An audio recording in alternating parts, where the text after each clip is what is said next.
Warcraft.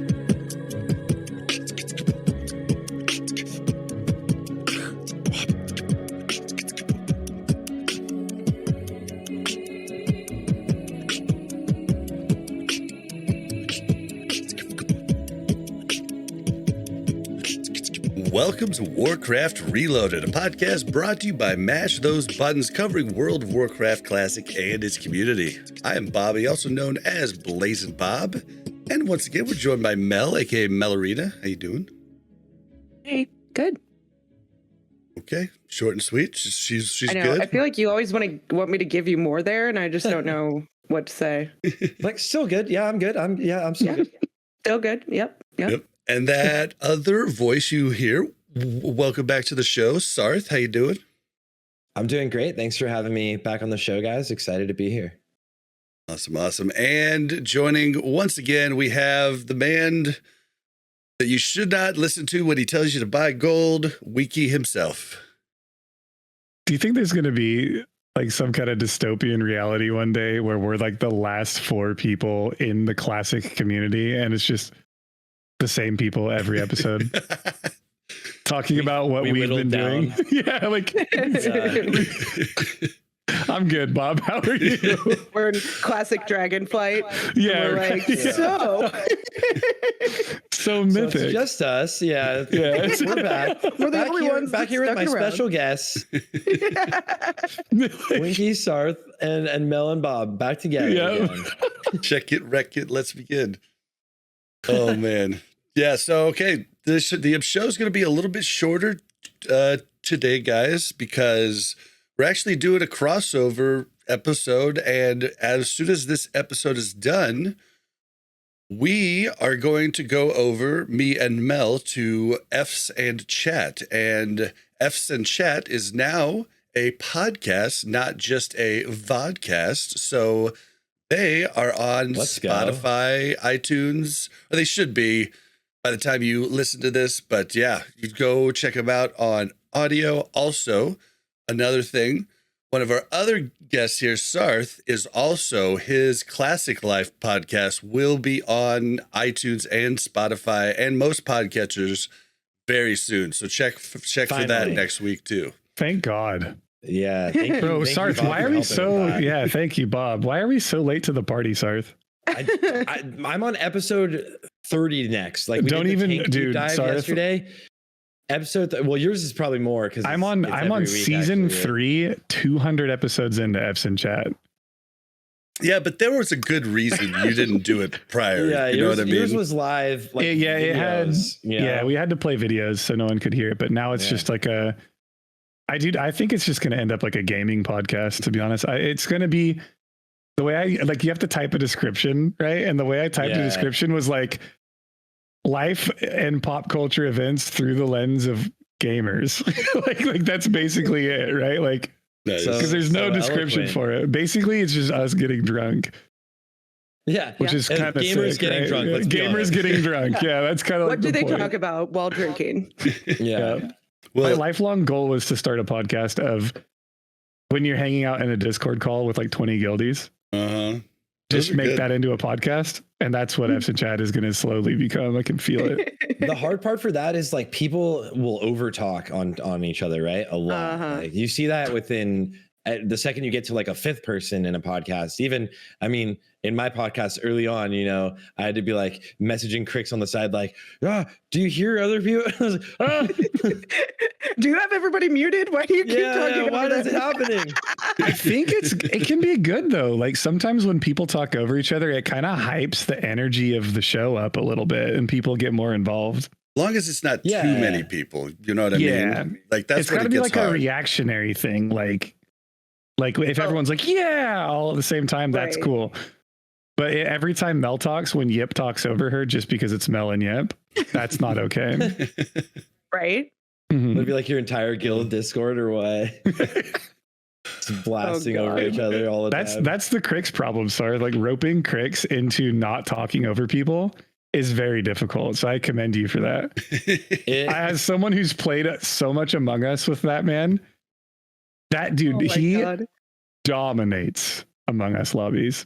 Yeah, he's It was actually, so we did the speed run competition recently, right, for Blizzard, the Undying Challenge, and that was like the first day when we were meeting up, everybody like in Discord.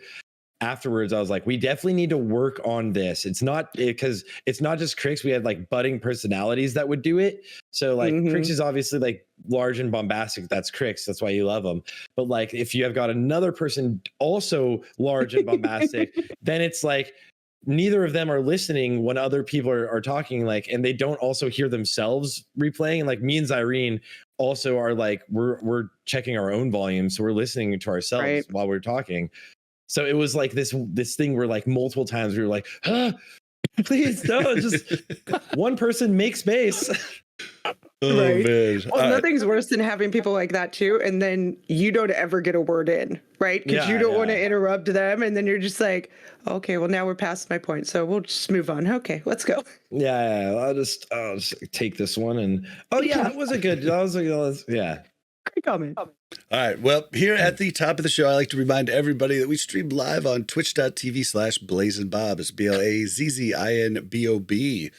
I'd like to thank our tank patrons in Thick Lizzie and our brand new tank patron, Andy. He hasn't told me if I could use his last name yet, or if he wants me to use some sort of game name. So I'm waiting to hear that. So right now it's just Andy.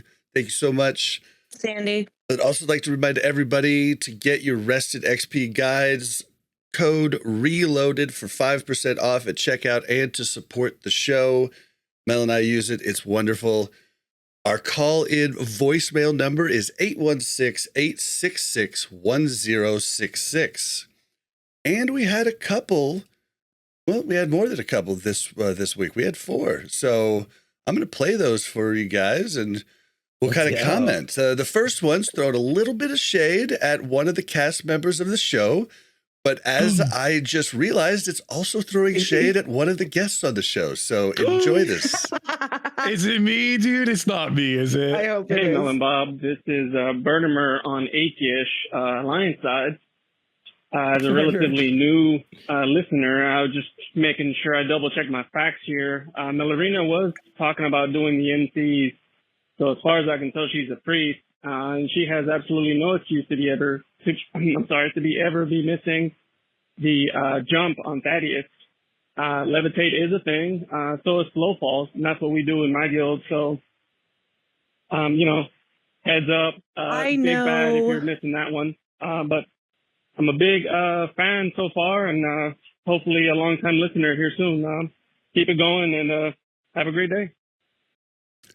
Listen, I know. I've just never missed the jump, so I didn't even think to have to use anything. All through vanilla, she never missed the jump, and then she misses it. Our first snacks.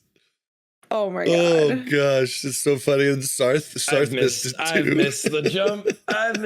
You did not miss the jump. I know I missed the jump twice on like it was literally the day that it came out on PTR, and we were the first guild, the first group ever to clear it, right, on the PTR. So we're the first people to clear this version of Naxxramas in general. And I missed the jump not once, twice reading chat, literally twice. And I was like, I'm done. I'm the worst player in this entire game. Oh my God. It's like the worst feeling. It's like the worst feeling, right? Yeah. It's like you just like I pushed my space bar, but I didn't like push it down hard enough. So I just like walked off, right? And I was like, oh shit. It's like the walk of shame. Like you have to take all the way around and do it again. I want to talk so much bad word on you guys right now for missing the jump. But last week on Thaddeus, we killed one of them before the other one because we were all dumb. They resurrected? He resurrected on us. Bro. Okay, that's worse. But we all made the jump before it resurrected. What's worse is actually dying. What happens when that? We had like a guy trash talking me in a GDKP, and he was like, Sarthe, I saw you miss the jump once, and then 2 seconds later he died to the polarity. I was like, come on. Hello. Oh, what? No. He's like, what's worse? You know, it was like everyone in the raid was like dying, dude. If you miss the jump, you can get back in. Like that's fine, right? We actually lost the immortal run because of we were just autopiloting on Thaddeus and like killed one before the other one. Yeah, Bob That's killed rough. us on our Undying run. Ooh, how'd he do it? He was on the wrong side for Thaddeus. I'm It sitting was here. also I'm sitting here. Thaddeus. I'm not even he's talking sitting there to and he chat, goes- and I'm talking out loud. I'm like, somebody's on the wrong side. I'm not. Yeah. I'm not saying this to our raid, but I'm like, somebody's on the wrong side. And then I'm like, oh God, it's me. Oh, I know who's on the wrong side. Right? Oh my god. Oh yeah, but yeah, that happened. But yeah, thank you for your voicemail. That was very funny. Yes, I also did use levitate this week, Bob and even though I thought I could probably make it. I Well- didn't want to risk it. And we use rocket boots too. It's another cool thing. Like the coolest thing in the world is when so many people have rocket boots and you're just like, you know, and then on 4 horse you're running over to the other spot. Like it's really cool when everybody pops them all at once, man. Yeah, rocket boots are so fun. Oh, they're so good. All right, I wouldn't here's know. the next one. Bob and Mel, you guys rock, dude. This is Bamboozled on White Man. I play a Orc Warrior thanks to Bob's conviction for the melee DPS classes. God. Might even try to tank here soon if I can get that Giga Chad brain going. I'm just halfway through last week's episode, and I really enjoy the episodes when you guys start to like bicker and banter back and forth, and it's like I'm in my car on my way to work, like hell yeah, dude, this is what it's all about. Like I've got this righteous conviction about this belief on this game, and I agree with you guys a lot. I think it's a lot more fun because I'm a dad of 2. I've got twins at home. I get like the total of 2.5 hours worth of game time a week, so I'll get with my buddies who they're gaming like on a full-time job type schedule. But when I get to get on, I'm like, oh damn, dude, I don't think I can hit this content because I'm so far behind you guys. But you know, when it came to you talking about like the Undying challenge and guys getting doing more with less gear, I think it makes a lot of sense because there's a lot of us out there that are from the old days, they're gaming now, and we just do not have the resource of time on our hands. So I agree with that. Anyways, you guys have a great podcast. I super enjoy it. With the little time I have, I listen to you guys every day on my way to work, on my way back home, and then that's how I consume the World of Warcraft content. So also the TwitchCon episode was badass. It was super cool. Everybody that I listened to on my own time anyways, like all in one group. That was super sick. I hope you guys do something like that.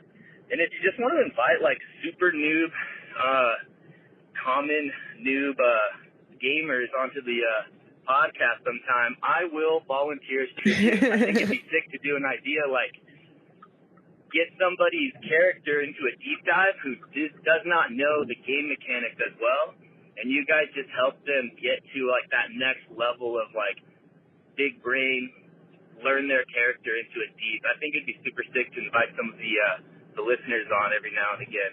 Anyways, you guys do great. Well, I don't know if you got cut off there or if that was the last word, but yeah, there was a lot there. The TwitchCon episode was freaking awesome. We would love to do that. Even better to record than it probably was to listen to. We had so much fun. Yeah, we had a blast, and it was just neat to, you know, just hang out with everybody. And it was, I honestly didn't even know, like, I was like, if people don't want to do it, I'm not going to pressure people to do it. Because I was going over to the house, and then I got there, and you guys were on the Magic tournament, and I was like, yeah, I'll set it up and see if people come, you know, and it turned out to be great. Yeah, that was my one favorite the day of coolest TwitchCon. things. Yeah, me too. favorite day. That was so fun. It was so much You guys, fun. my favorite part, we forgot to tell you guys this last time we talked about this, but we get an Uber to the house, and then we're just like standing there, and like we knocked on the door and nobody answered. We could like kind of hear people, and we were just like, and Bobby's like, let's go. And I was like, I'm not just gonna walk into their house. And then we stood there for like, I don't know, 5 to 7 minutes, and then Desi walked out and was like, hey guys, what are you doing? And we were like, well, I don't know. Now we just look really awkward and weird.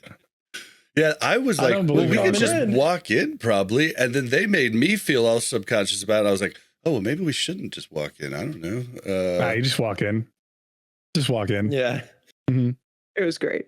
Yeah, it was pretty funny. But then his idea about having someone who doesn't know the class well could be really good if they ask the right questions, because that's what a lot of these deep dives miss a lot of times is they'll say something like scripting and not realize that half of their audience doesn't know what that means, you know? And that means what order the moves and dots and buffs are applied in certain situations. It gets me every time. Like I was watching the World of Warcraft, the tournament that they did, the Undying Challenge, right? And Sarthe and Crix were casting that, right? Mm-hmm. And people in chat were like, did they really just explain what a global cooldown is? And I'm like, dude, you guys did a good job doing that. They have no idea. Like they don't understand the benefit that it has to explain these things, because not everybody knows, right? Yep. And it's like when you're a teacher, right? And there's like, no question is a dumb question, right? Sometimes someone asking the quote unquote dumb questions is what you need to make it beneficial for the majority of the people watching, right? Yeah, you get like way more people asking what that meant than you get of someone like, there's one comment like, did he just explain what the mobs are, like what mobs are? And it's like, yeah, this is a broad audience, right? Like if I'm explaining snapshotting, I like on our most recent deep dive, we did the tank deep dive yesterday actually, and hopefully that'll be on Spotify very soon. But we go through a lot of things in like mitigation, hard caps, and avoidance, and kind of go through like how like diminishing returns of avoidance works and what it means. Because like if you're one of the world's top tanks, obviously you know that, right? Like you're not here to learn that. Like you're here to learn like some of the cheeky like weird mechanics that we know, because like there's some unique things that do happen in the game that most people don't know. Like there's an ability that refreshes. Like if you use Horn of Winter on a Death Knight, this is like one of the niche things. If you use Horn of Winter on a Death Knight, it'll actually refresh bladed armor, which gives you like 5% avoidance ish. And so like, it's just like a thing in the game scripting that like for some reason shouldn't work that way. And then like you go in and explain why and how that could work. And then one person would always be like, do you really explain what what scripting is? Yeah, exactly. It's literally always that. And I'm like, it's the same concept as like those people that say like, did you really just explain this concept? Those are the same people that when you do explain it, they comment immediately and they're like, well, actually it's a 7.94 differential, not a 6.98. You idiot. Yeah, you're that's wrong. why we have the deep dive. And I'm like, I'm right, actually. We're the best at this.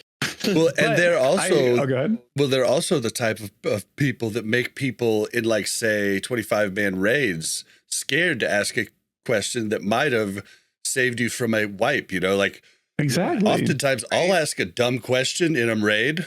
Well, I don't think it's dumb, but it's just like a question that I know the answer to, but I just want to make sure everybody else knows.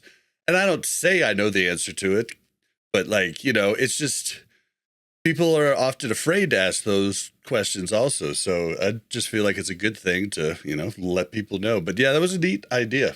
Yeah, I like the colors idea a lot. I'm a sucker for coaching videos.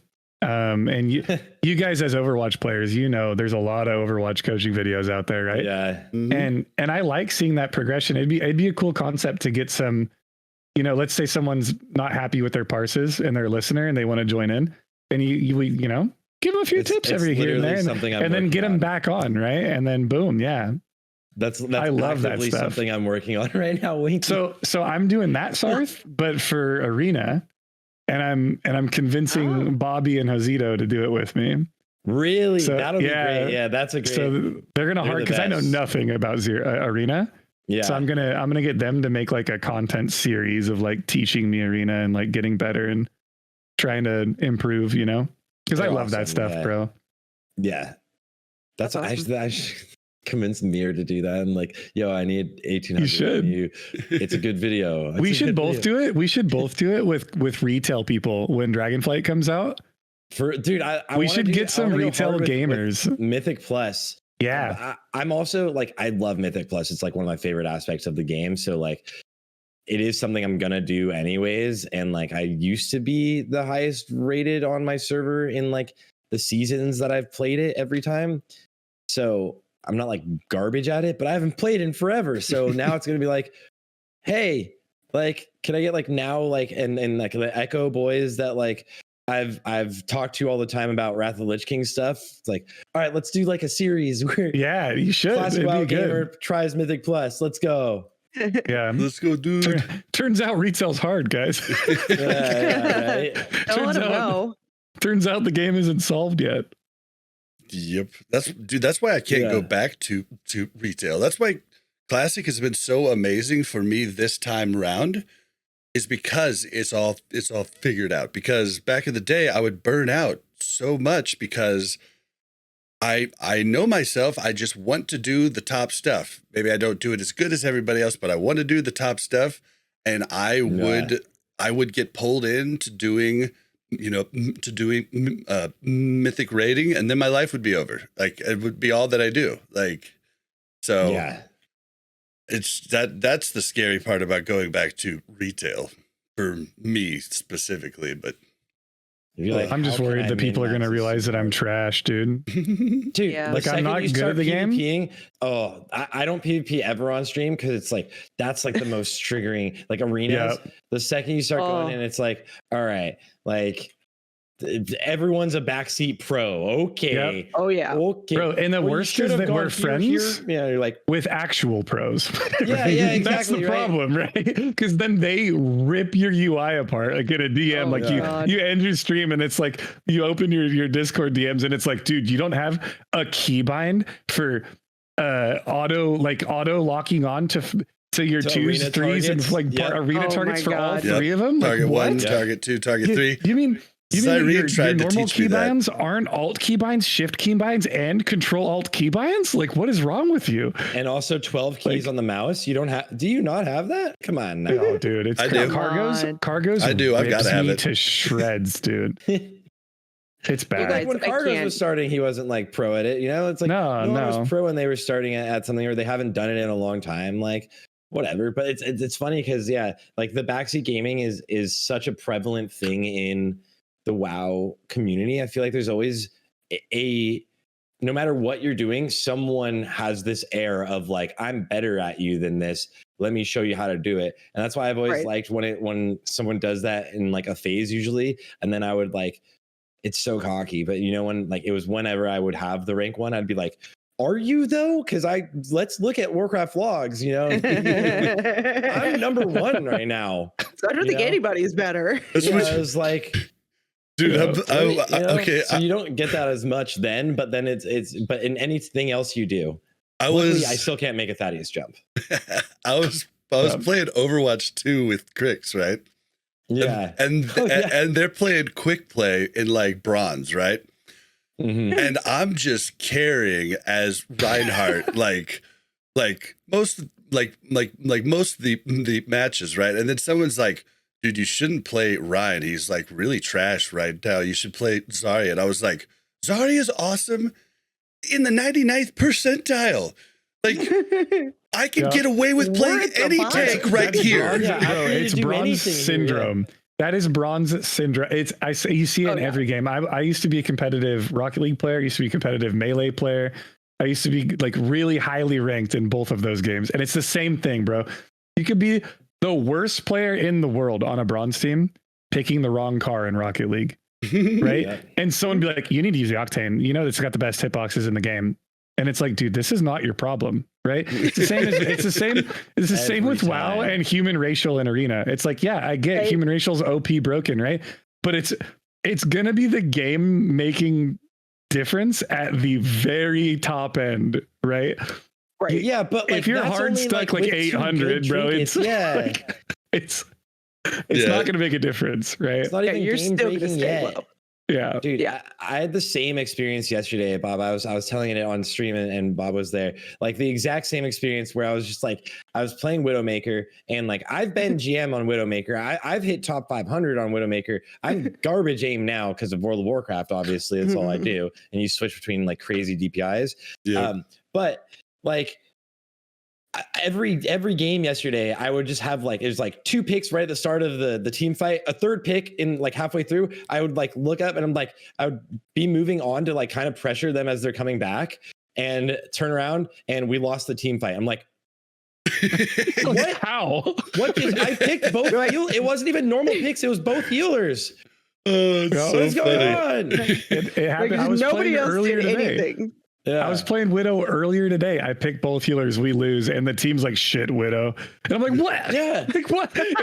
And then the enemy team at the end of the match. This happened today. At the end of the match, the enemy team goes, "GG, your Widow was actually pretty sick. Those were some pretty nice flicks." And then my team types in party chat and they go, "Don't listen to them. You're actually dog shit. I can't believe you picked that character." And I was like, "What, dude? Like, Dude, Overwatch is so toxic. Yeah. I'm like, bro." Even Bobby was like super toxic. Like he's getting in his like Overwatch mode when he's playing, and I was like, yeah, it's embarrassing. I'm like, okay, I can't play Overwatch. I love it because I am toxic as a person. Like I just feed straight into it, dude. I'm a it's like your arena. barrel chested toxic freedom fighter, dude. I'm not toxic, so I like mute things, and then like, but like I'll keep it up, like I'll keep voice chat up or whatever when I'm playing with friends. But then I like because now I play in like low diamond, like high silver usually, so it's like I don't have to try the hard, right? Like wait, low diamond, high silver. Yeah, I was just about to say what? Sorry, high plat. Sorry. Oh, I was gonna say that's a gap, bro. Yeah, low diamond, high plat. Sorry, sorry, because I got placed in silver in Overwatch 2, and I was like, "What is that happened to a lot? What is going on?" Messed up. That happened to a lot of placements were messed up. Yeah, I won all 7 of my placement matches too. I was like, "What is silver?" Dude, I've never been good at Overwatch in the history of my life, but No, I have fun, and that's what matters, right? Well, Mel, I mean, you've gotten diamond multiple times, Mel. I mean, that's not bad. Yeah. Still in the top, 10% like, of people. Yeah, literally. Yeah, I think there's a quote that I used to tell people all the time. I used to be a Rocket League coach a long time ago, and I used to tell people all the time, it's the same thing with League of Legends. Once you hit diamond in any game, no matter what game it is, or diamond ranked MMR in any game, that is when you need to make the decision on like how much does the next rank mean to you, and how much time are you willing to put in to get there, dude. Because the difference, the gap between like diamond and the next in any game is huge. Even Masters and GM, and then even GM and top 500 is a huge jump. Yep. Yeah. Yep. Yeah. Those people that are consistently in top 500 are there for a reason. Yep. Yeah. Oh yeah.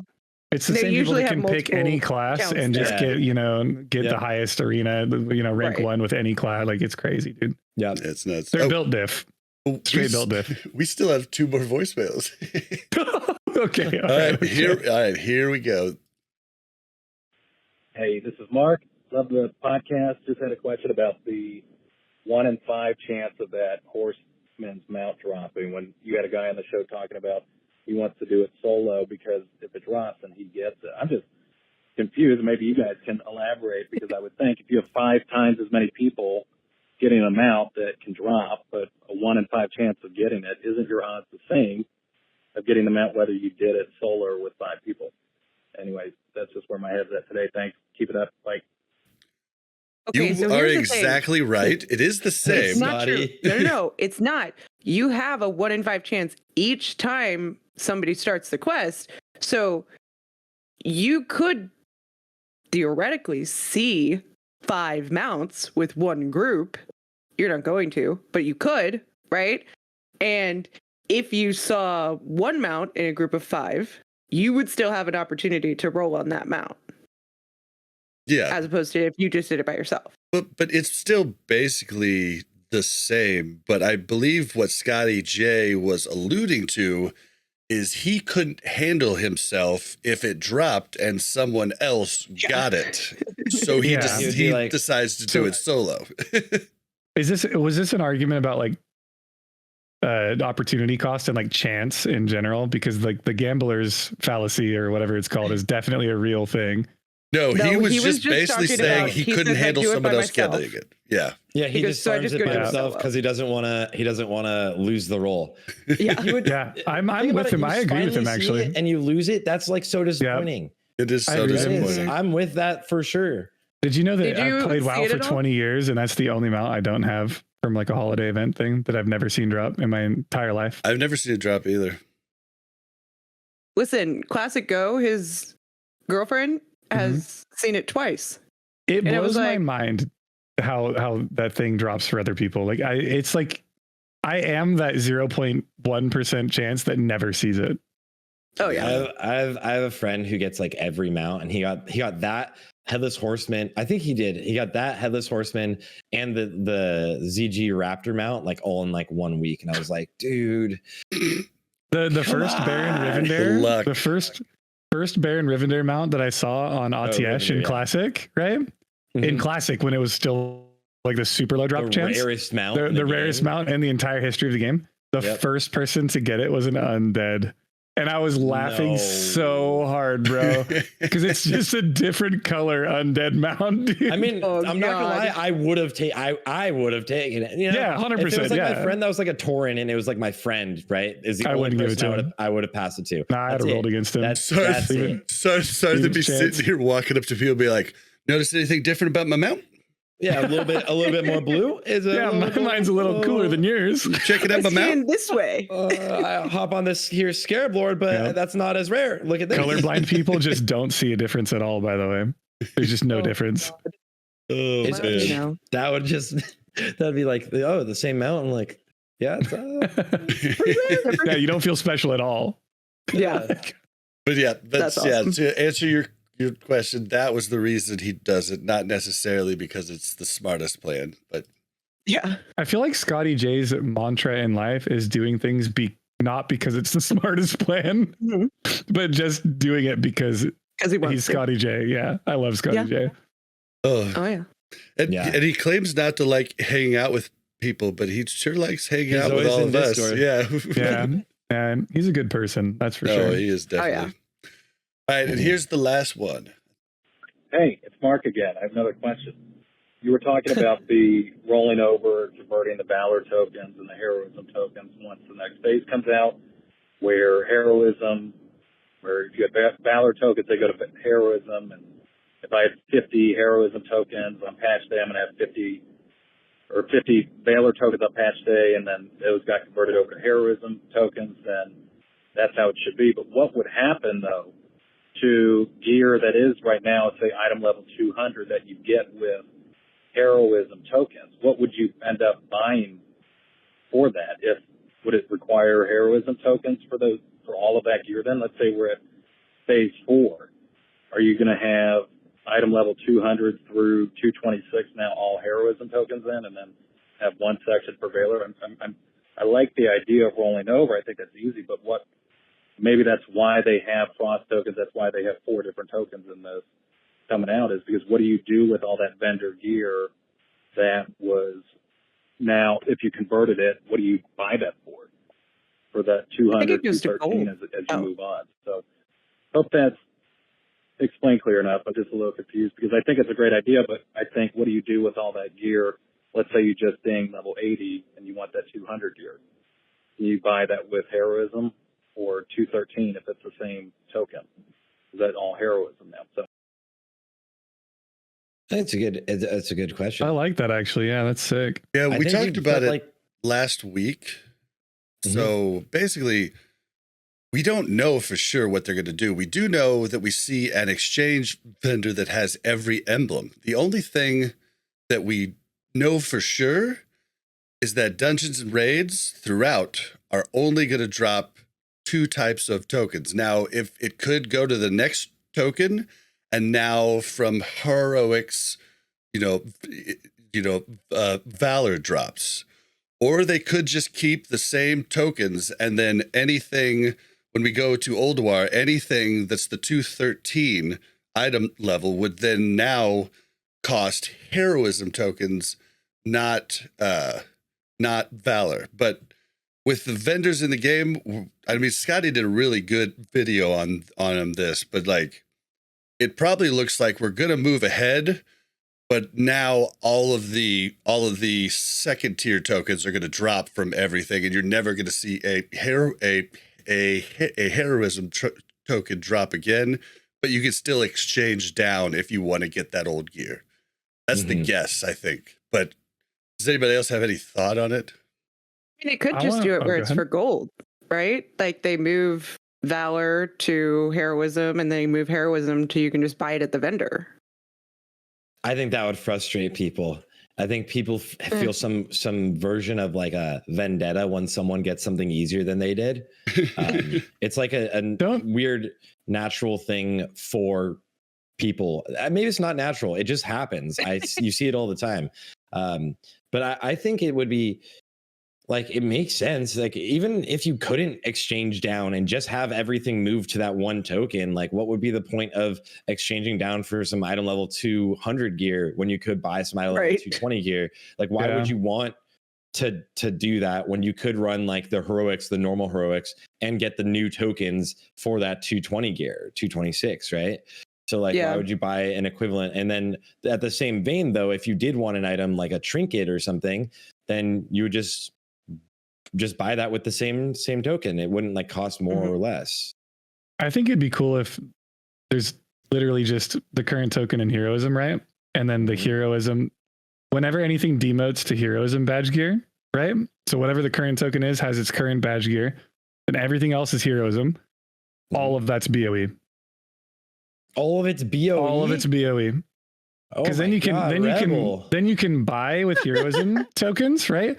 Epics, sell them on the auction house if you want to make some gold. To people you that have send them to your alts, you know. It like incentivizes consistently playing on your main, as well as easy gearing for your alts for past gear. It's not current gear, right? You're still gonna get like upgrades through rating and stuff. It just like, I don't know, it'd be cool. I think I like the idea of it. Just two tiers back. Why not? Yeah. I don't think that's a bad call at all, because I know I was watching Sarthe the other day, and Sarthe left. I was looking at his currency tab. He's still got like 180 tokens from freaking TBC. And like, boy, those went to waste, you know? Like, so many of those. They're just, I don't even think I've looked. What do I have? Oh, I'm pretty sure I told you to buy gems and sell the gems. Yeah. Gems. So because people end up doing that anyway. They either buy the gems or like in Wrath, when my Warlock hit 80, my Shadow Priest was my main. I had enough badges to buy those BOE bracers, right? That from the badge vendor. That felt great as someone with an alt. Like, oh, cool. I can just buy the badge bracers and like the second I hit 80, I have some nice gear to put on my character. And I was like, dang, I wish I could do that with all these badges, you know? I don't want to run 2 heroic world tours every day, you know? I don't want to do that on my hunter or my fresh like warlock at all. And my rogue's gonna hit 80 this weekend. I don't want to do one heroic. I don't and I'm down once the heroics have heroic plus and all that, because that'll be way more fun. But as it stands right now, like, dude, like, let me get more BOEs, bro. Like, let me slap some badge gear on my alts. Don't you think though, if Nax was harder, you'd be more motivated to run heroics, but knowing that you probably could just go into Nax without any heroic gear and be fine is kind of like, oh, my Warlock got hard carry. I dinged 80 and I went into Nax with 2 buying on account items, the shoulders and the chest. Yeah. And I got looted in Nax 25. I just not even a GDKP, like a normal. Literally, it was just a guild run, bro. Anytime someone passed any cloth gear, just was straight to my Warlock. Ding, ding, ding, ding, ding, like fully. There's so out. much loot. I mean, it's just loot pinata. Yep. I did the same thing in a vein, but like I did it. I was level 72. I got summoned into Naxxramas. They patched it, so you can't do that anymore. But I got summoned into Naxxramas, and it was a GDKP, and I just like, all right, you guys carry me, and I just ran around and bought things. Yeah, it was actually pretty nice. It's pretty easy. And in guild runs, it's like people pass anything that isn't like full bis for them anyway. Yeah, so nobody wants anything that's not full bis. Even that's though a it's whole secondary topic, dude. I don't want to get in. Don't get me started. I'm in a loot council guild. People will be complaining daily that they're not getting their bis upgrades, and it's like, bro, you've gotten 4 secondary bis items in the last 2 weeks. Like, I'm sorry that we gave Gothic's Cowl to the one person that it's full bis for, and you got 4 optional this item. Like, dude, Yeah. it blows my mind, man. Yep. No, it's loot is like loot drama is like quintessential in classic WoW. Yeah, but in Nax, there's so much loot, dude. We're just I throwing feel it like away. we man. haven't had any loot drama. Really? I don't know. There's a few items that are big, but like they drop off multiple bosses. Like the trinkets, Yeah. and Grim Toll. It's Right. like we've seen like 18,000 Grim Tolls. Like you can see 3 in one raid. The biggest Yep. loot drama item right now is the Relax. quest neck off Saffron. For Yep. sure. Yeah, that's There's the a lot of biggest people loot that drama don't item. actually need it. Like I'm just gonna be honest. If you're an unholy DK and you take it, like kind of griefing. Yeah, it's your bis, but like, come on, right? It's a small upgrade. Okay. And then like other classes like hunters is in a similar vein. Like there's some classes where it's like it's giga bis for, and everybody else is like, it's my bis, I need it, it's my bis. And you're like, but like it's like a 6 DPS increase out of your 9,221 DPS. Well, DKs are the new warriors, bro. Like they Tell me are the you're loot gonna- goblins now. DKs are like the worst loot hounds ever. Man. They're See, the classic warrior, bro. I Keep putting over an onslaught girdle.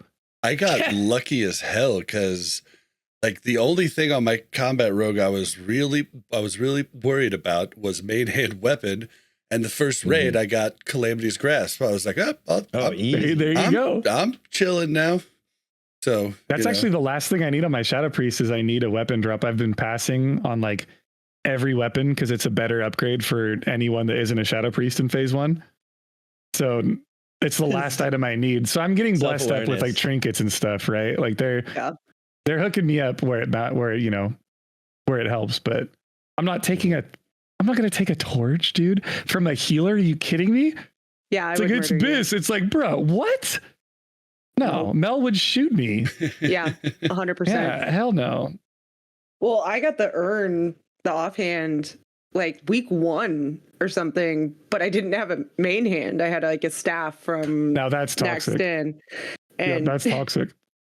no, nobody I mean, no. you have to get one before the other. Spellblade time, right? No. Yeah. If you, I mean, as a you're rogue, warlock you're main, rocking Titan Steel Spellblade. That thing is yeah. insane, bitch. as a warlock main coming from TBC, all the warlocks knew you always have a main hand offhand ready to go, so you have an excuse to roll on main hand offhand items. Always. Oh, I kept one, but this is the first phase for her, you know what I mean? Like Yeah, the staff was better. Nope, toxic. Listen, I got toxic. the next 10-man maze last week. So Well, yeah, now because There we go. because you got the offhand, right? So you should, by logic, get prio on the main hand. See, I see But what you're the doing, Mel. offhand- You're over here scamming the guild. You're like, well, I have my bis offhand, guys. Can I? because the offhand was the first or the second week, because we weren't there the first week, but it was the second week, and we hadn't implemented any sort of looting system, right? So it was just roll.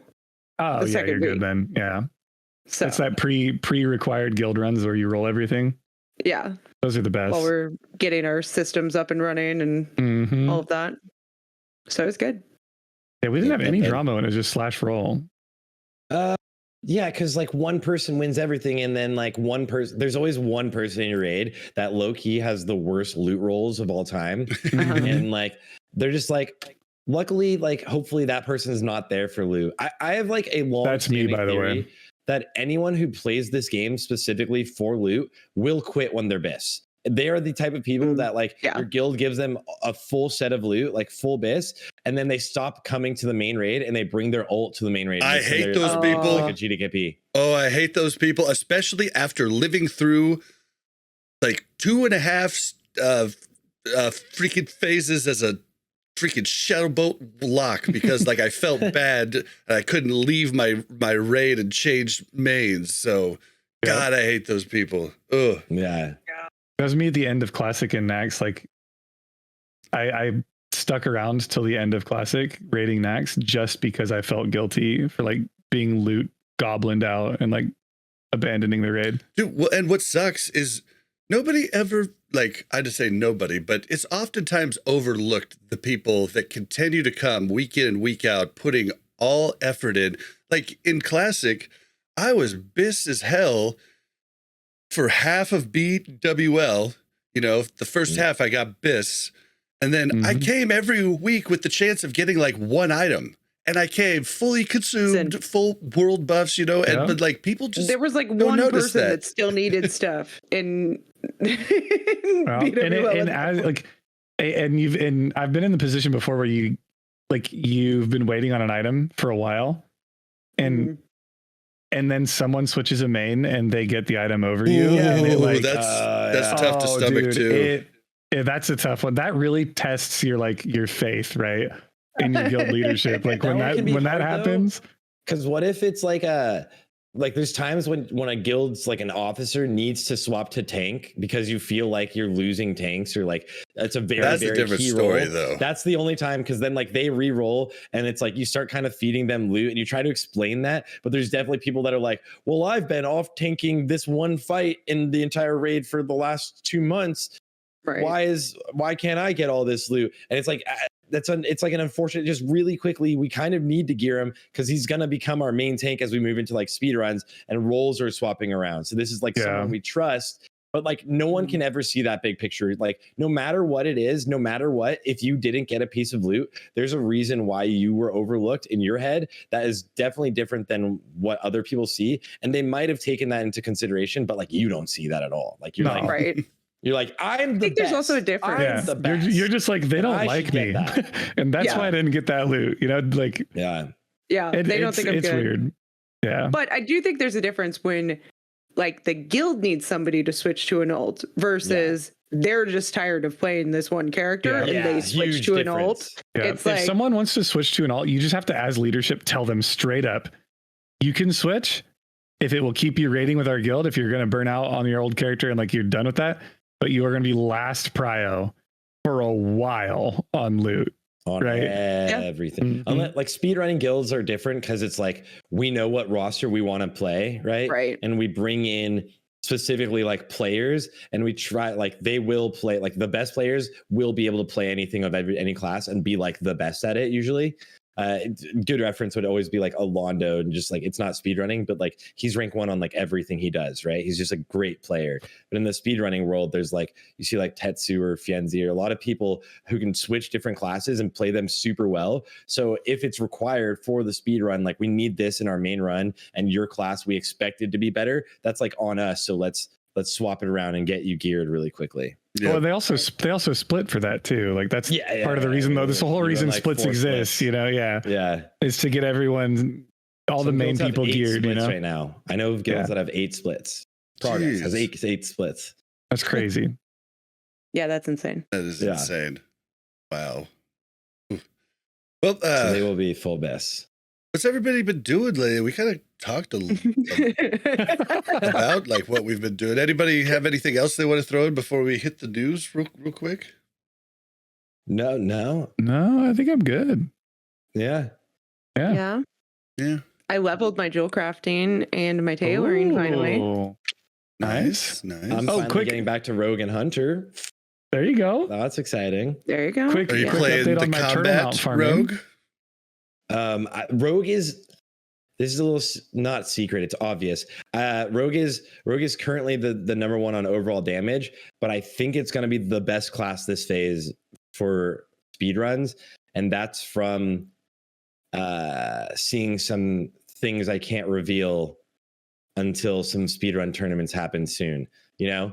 That's from seeing like there's the new world record was set last night by Zyrene's guild, and just like one of their normal splits, but some guilds have ran like some like fun actual speedrun attempts, and there's like China's running their first real speedrun tournament like this weekend, and they're putting a lot of like money and publicity behind it, and they've got like 6, I think it's 8 of the best of their best guilds, and we might see some rogues doing more damage than we've ever seen people do, and the runs are a lot faster than what the current world records are. Wow, a lot faster. Interesting. Well, remember at TwitchCon, remember I told you combat rogues were going to be better than you'd think? Yeah. Yeah, I told you. I agreed though. I'm like, yeah, they actually, like, rogues are amazing. They're sitting in such a beautiful spot right now. Dude, and assassination is king right now, but I really do believe we get full Ulduar gear. I think you're going to see combat win out on the majority of fights, but we'll just have to see how that goes. But Yeah, I think it depends somewhat on like how these eye level buffs go, right? But I think Simonize has been just like simming everything. He's just a G with the numbers and theory crafting. He's amazing. I love him. He's been going ham, but combat is, for overall damage within this current raid tier, phenomenal. It's so fun too. And then I got a blast when I saw Stay Safe's most recent or no, was it Stay Safe? Yeah, it was. And he talked about not what classes were doing the most DPS, but what classes were the hardest to play. So the biggest differentiating between, numbers, and like, yeah, I saw that. Number one was Feral Druid, and then right after that was Combat Rogue, and I was like, see, I told you guys Combat Rogue was hard to play. I think Feral Druid is the hardest class to play in terms of like high end skill cap in any iteration of WoW. Really? Oh, well, yeah, because power shifting and all that. It's such a complicated class. Have you ever played Melee Weaving Hunter? Yeah, I bet that is hard. Yeah.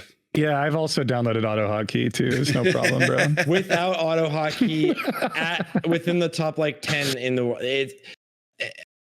Hey, I didn't say. Okay. So I was just saying. I've done the Feral Druid thing, and it is in Wrath. It is by far, and also you can't look away. You can't like not pay attention. You're zoned in. You're going hard, right?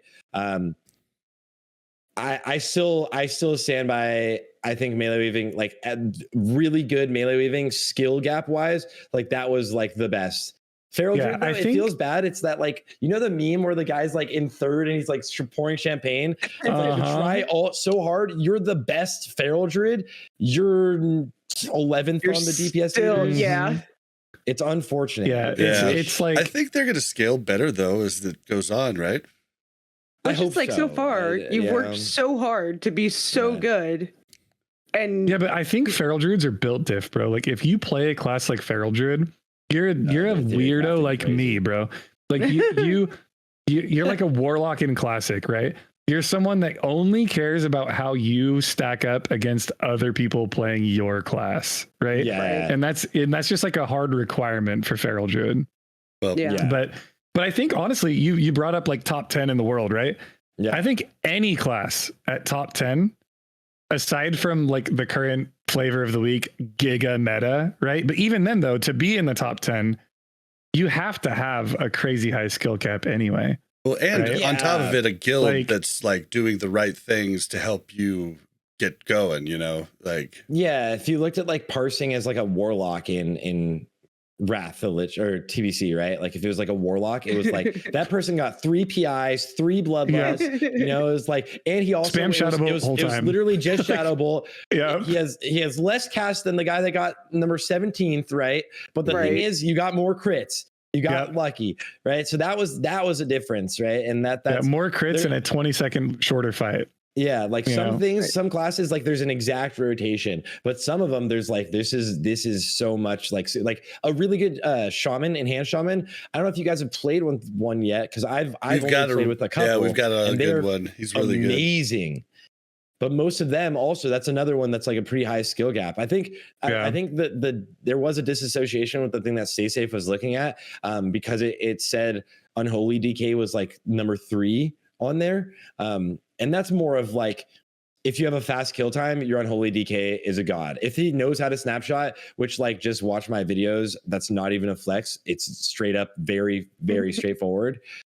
You'll be a god if you have fast kill times. Like it's pretty much that. It really is very, very heavy there. There's things you can do to min-max at the top end, but like the skill gap for an Unholy DK, to be brutally honest, is not that ridiculous once you understand it. And like I bring people in all the time on my stream and break down their logs, and once you understand that, you can be insane. It requires more of a kill time thing, and the rest of the guild killing things fast because your gargoyle does all of your damage.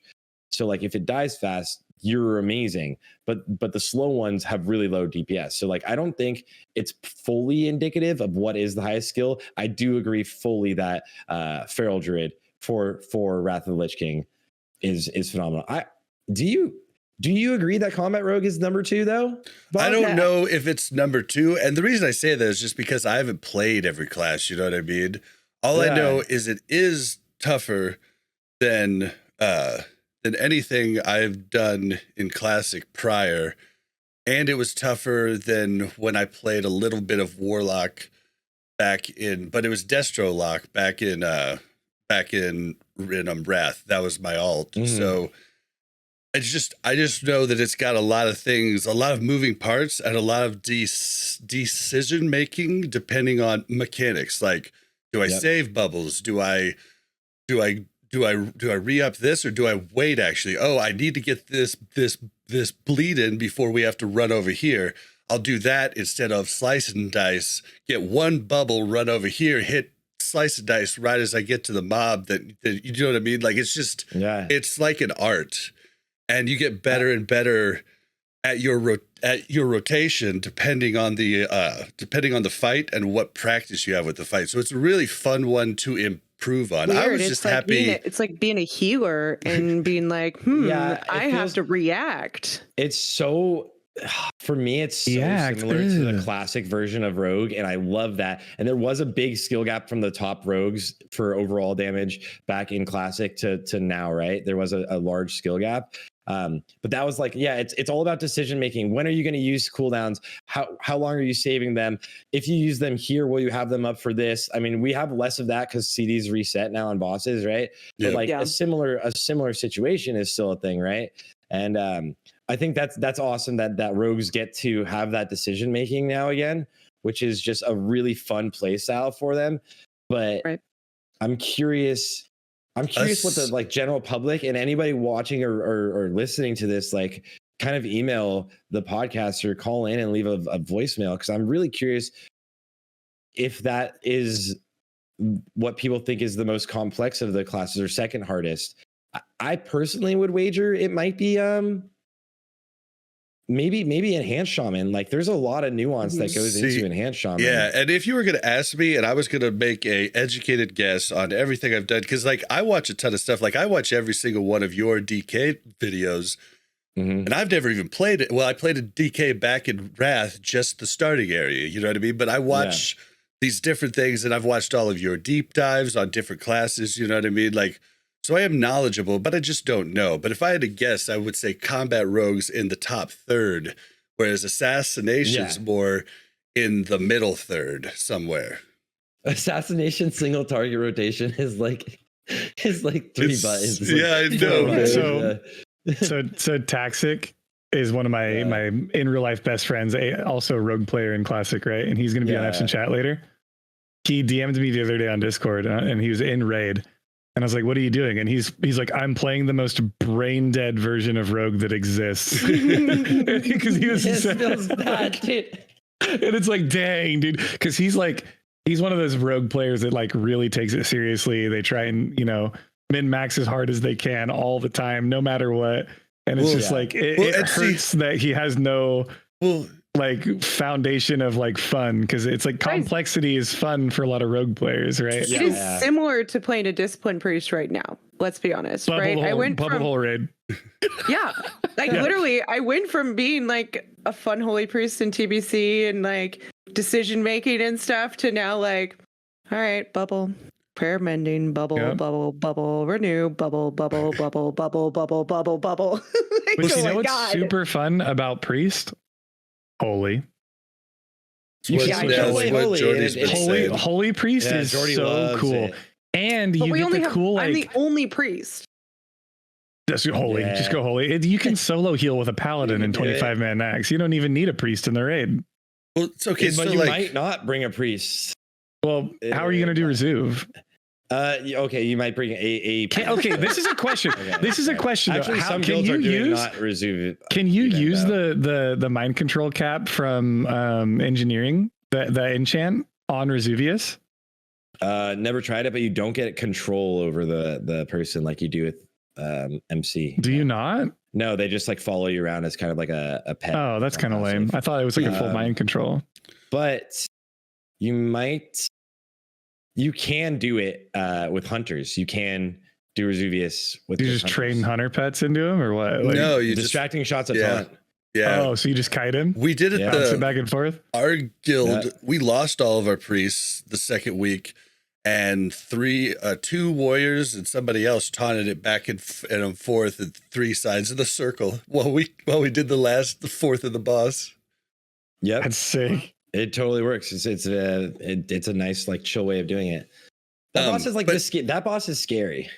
I So- think Holy Priest is the meta though, because you get a speed boost for bubbling with Holy Priest. Oh, interesting. And Heroic Plus, Holy Priest Yeah. is going to be sick. I'll tell you for that right sure. now. Absolutely. That movement is really nice. Also, Yeah. like Warrior, I mean, Warrior's so nice as like the tank. It's like Warrior's tank mobility is phenomenal. I'm having a blast with that. But real quick, back to the rogue thing. Like, I literally just wanted to play combat because I like the rotation more, but I also thought combat would eventually take over once gear moves on. So I thought, hey, I want to be really good at this. So I'm going to start as this. I'll have a lot more options with weapons, and which was true. I was the only one who really could actually use Calamity's Grasp, because all of our enhanced chamois are spell hands. So like, it was just like, well, I'll just do this and practice. It's just been a real surprise to me for them to be so high on damage so early.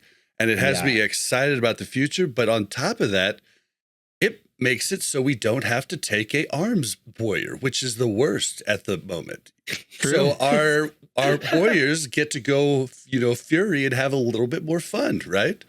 Because I give or the you just 4% don't bring buff. any warriors, right? True. And You can just do bring that. a combat rogue. Your warriors Yeah. can tank. Your warriors can tank. They are phenomenal tanks. They really are. They like honestly are potentially like one of the best tanks or the best tank. Like we're gonna see soon. Well, Don't tell Rugs. Soon warriors will show up. Yeah, for Rux had to speedruns, leave 100%. yesterday. Rux had to leave the podcast yesterday before we let Zyrene go off on the tanking thing. The warrior thing. Yeah. Oh man, it makes me happy. Oh man. Well. Oh yeah, Mel's got one more thing. Yeah. But yeah, we'll probably have to rush through the news.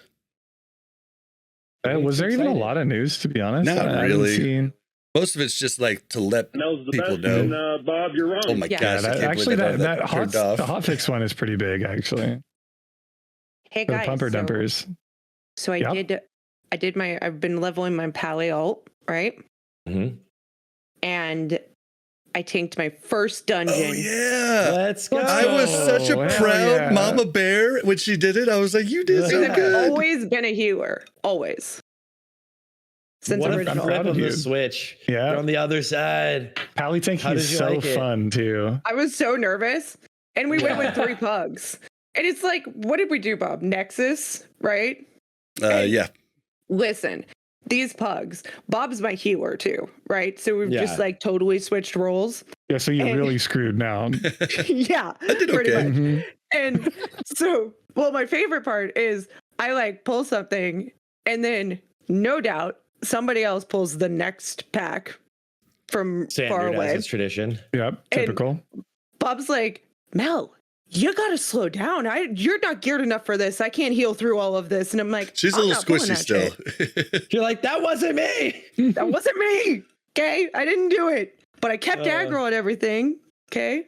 There we It's go. really hard there on we a go. pally. Surprisingly, yeah, it's like it No, it's not. takes a second to ramp up though. In like a very fast like moving run, it takes a second to ramp up and get the aggro on everything. Yeah. Well, when you're like, when you realize like you've been questing this whole time and you just kind of get new spells and you put them in spots, right? And then you realize Yeah. when you're in a dungeon, you're like, I need to rebind that key need to that, something. Yep.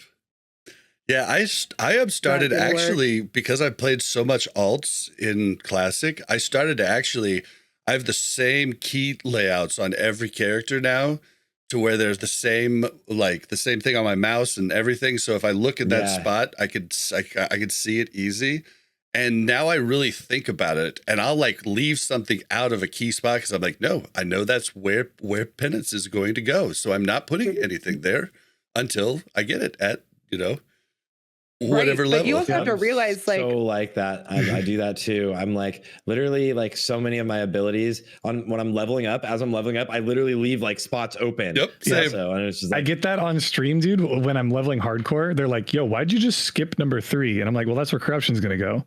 You know, Yeah. like just wait. I don't want to get feel weird and add something else in there for now. Yeah. You know, like, oh, Exactly. you guys, I just throw them all on there. And then, okay, but you have to realize, like, I always play a healer, right? So all of my Yeah. stuff is click bound. So, like, oh yeah, oh, yeah. so I don't usually use my keyboard. I'll use my mouse buttons and things, but like, I don't use my keyboard except for my damage spells. And Yeah. I use those, you know, Okay, so we less usually often. we usually try to keep subs and raids and stuff like not on the main podcast, but I've got to shout out shout out Beasley J 79 who just gifted 25 subs. Thank you so much, and thank you for the raid, Apricot. Ooh, That's awesome. that's insane. That is gosh, absolutely amazing. yeah, love thank to you see so it, dude. much. Yeah. Let's go. Dude, my dog started barking. That's so high. Hold on, I'll be back. Continue without. Oh man, wow. Oh, but yeah, that was all. I just wanted to tell you guys I tanked. Yeah, no, I'm proud of you. I'm proud of I'm you. now also. a tank. Dude, I was literally Tanking like, is so fun. It's like one of my favorite aspects of the game. It was pretty fun, I will say. I felt very empowered. And then I could yell at Bob when I wasn't healed. It's been great. And you'll also get like a different perspective. Like, so then when you are healing and you notice a tank doing something, you'll be like, oh, it's because of this. yep, which is the No. whole No. like. Yeah, no, you're like, no, I just didn't get healed. Bob needs to heal me. See, and that's the whole reason. My healer's bad. I've I'm just always gonna go ahead been- and get that mentality. Yeah, I've always been DPS throughout WoW, and like I did heal a little bit in Cataclysm as a disciplined priest, but Yeah. this time around, I was like, I want a main tank. I've never tanked.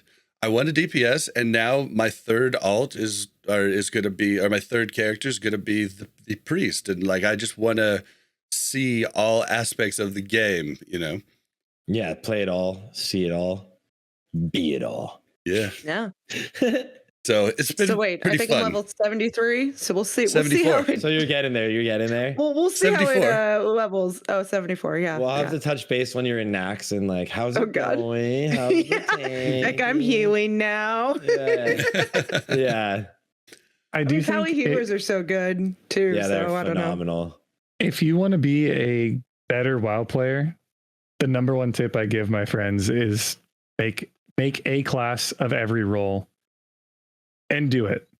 Right? Yeah. Because a Yeah. tank that understands what a healer is going through is a better tank, and a healer that understands what a tank is going through is a better healer, and a DPS that understands why a tank is positioning something a certain It's way or why impossible. they It should doesn't exist. is yeah, exactly. It's like you get better at the game when you're more well versed and you understand more. For sure. Also, if you play a tank, dude, it's kind of your job to be knowledgeable about Tanks what you're need doing. to know what right? DPS need, though. That's like Yes.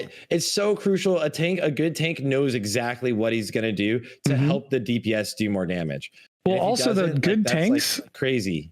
tanks need to know mechanics more than anyone in the entire Ton raid, of right? mechanics. Yeah. Yeah. And they need to know positioning a lot better. So like if you Mhm. play a tank for a little bit as a DPS player, like you will get better at DPSing because you'll be preemptively positioning correctly, like doing things the right way. And I think it makes like a good player great if they've tried every role. Definitely. I don't know definitely. if I have enough time to be really good at tank and heals. I just don't know if I have the bandwidth Don't for sell that. yourself short. Well, I don't think you have to be believe. really good at both. You just have to You just have to experience, like know some of the trials and tribulations of what your peers are going through, right? Well, but it's I mean it's really the same with everything. We used to do a podcast, it's still out there, called Prepare to Attack. Mhm. We would bring on coaches from Wawa's coaching back in, they were, grand master coaches, and then they would talk about each class, and we tried to tell everybody, even if you don't play this class, listen to the episode, because knowing what other classes do and their strengths, weaknesses is going to make you better. And then even more so if you play those other those other tunes, you're going to see what people do to jack you up. And then you're going to be able to do that on that other character. You know, it's like, there's just so much to learn. It should be mandatory for every Farah to have played a Mercy trying to follow a Farah that doesn't pay attention LOS to is walls. weird. And That's What was that wine site? Like, what were you doing? Like, Now and you're, then now they're you're like, back "Where are line, you?" but you went straight back line. Like you dove over them, which just like now you're obvious. No wonder you died. If I was there too, we're both just dead. It's not like that's saving you. Oh god. It's the same in it's a very easy parallel to draw with fighting games.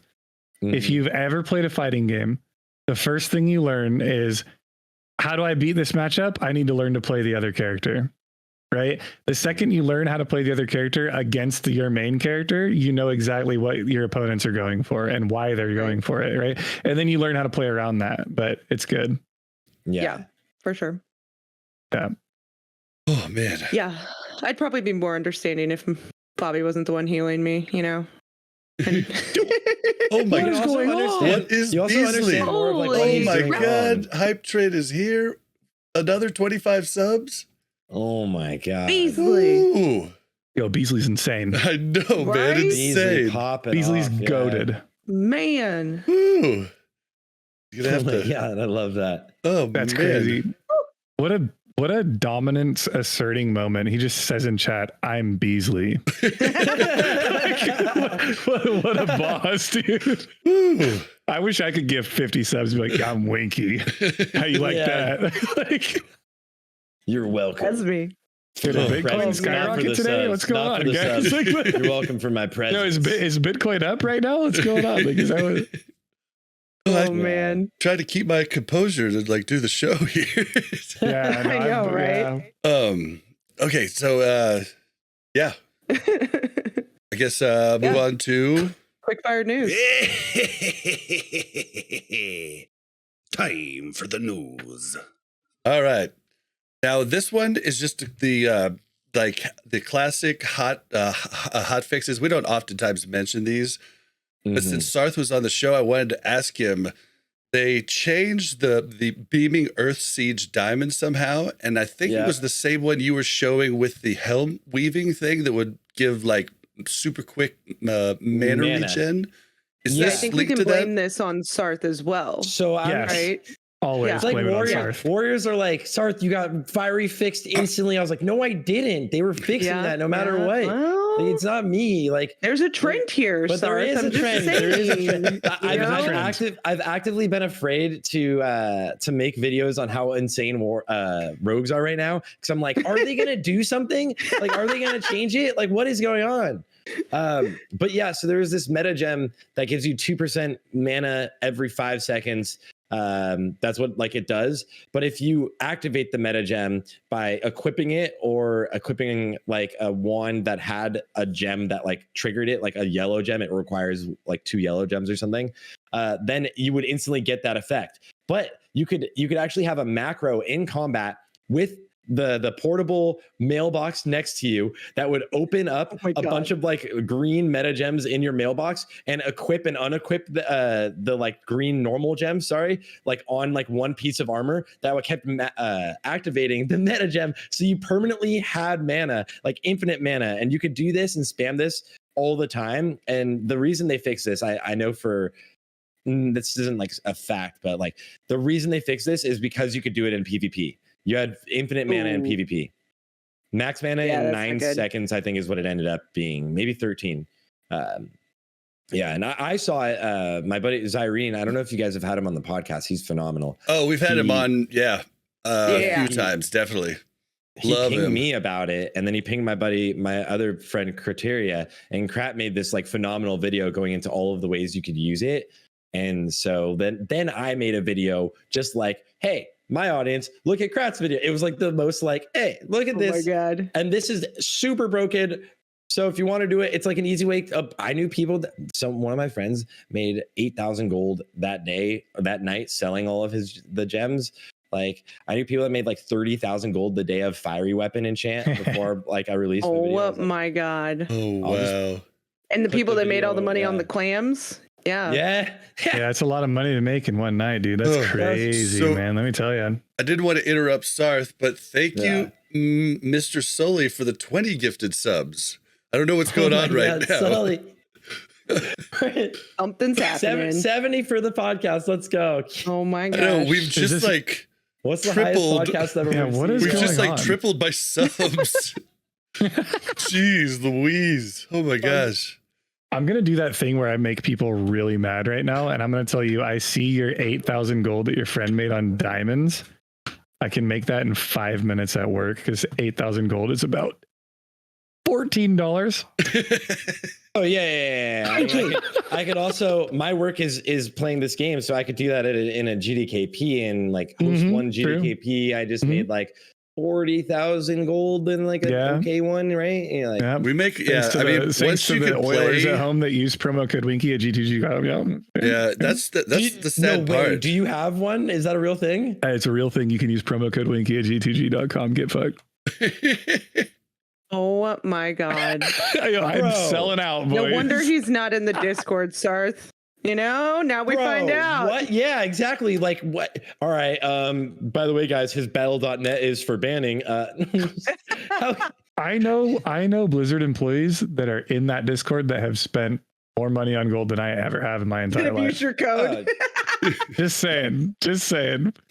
Oh, Blizzard man. is like, not I know innocent all of your here. information. See, but like it's the bots that are the problem, guys. It's that. See, but like hey, Sarth and I have tons of vaults, right? Yeah. We enjoy raiding and like doing stuff like that. So it just makes sense for us to make cash on GDKPs. And once you start to make it, like it just keeps so coming. Fun. Yeah. Mhm. You just and then like a new item drops and you're like, let's see if I could win the money, like, and then all that gold, all the gold that you get paid out at the end of a GDKP is from people who buy gold. So saying you're using bot gold right now. They're money laundering. No. Yep.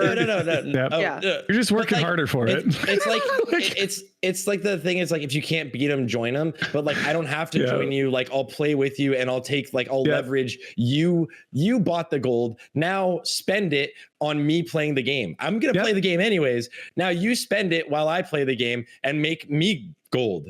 I would make the argument. This is me a couple IPAs deep. I would make the argument, Sarth, that you making WoW your career is more shameless than someone buying gold. In terms of the selling out that you have to do to make money to play the game.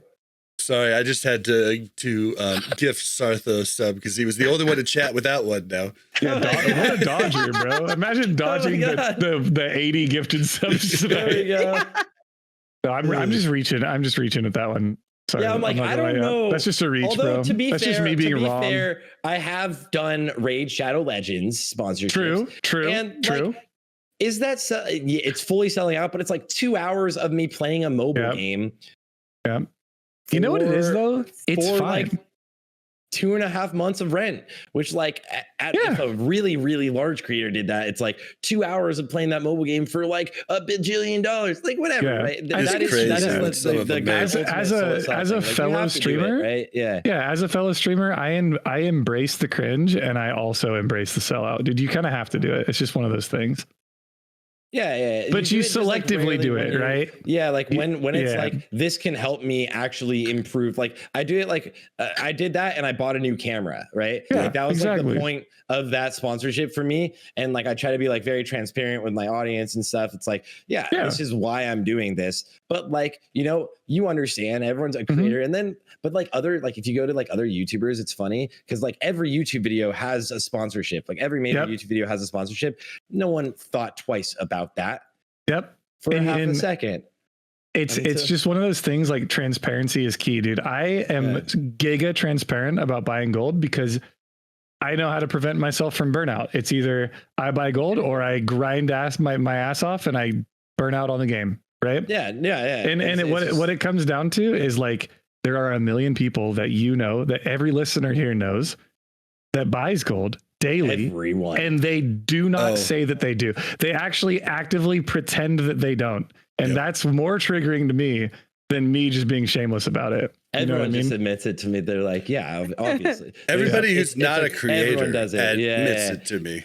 Like, No, as long as I I'm not know on creators stream. that admit it too. Oh, that's the worst though. I know Winky- creators that Winky knows hide creators that behind hide it, it bro. for sure, yeah. Dude, they hide it daily. I'm like, bro, come on. Like, Winky knows just creators that say hide it, bro. for Just, sure. yeah. You like The funny you thing- like see them the funny next thing is- day. What What is- whole? Yeah, I'll let you call that out. Okay, thank you, Beasley, for the 50 more subs. What is going? I don't know if there's Oh anybody my left God. that doesn't have a sub. Oh my gosh, Wow, Beasley's insane. you are That is- insane. It's so crazy.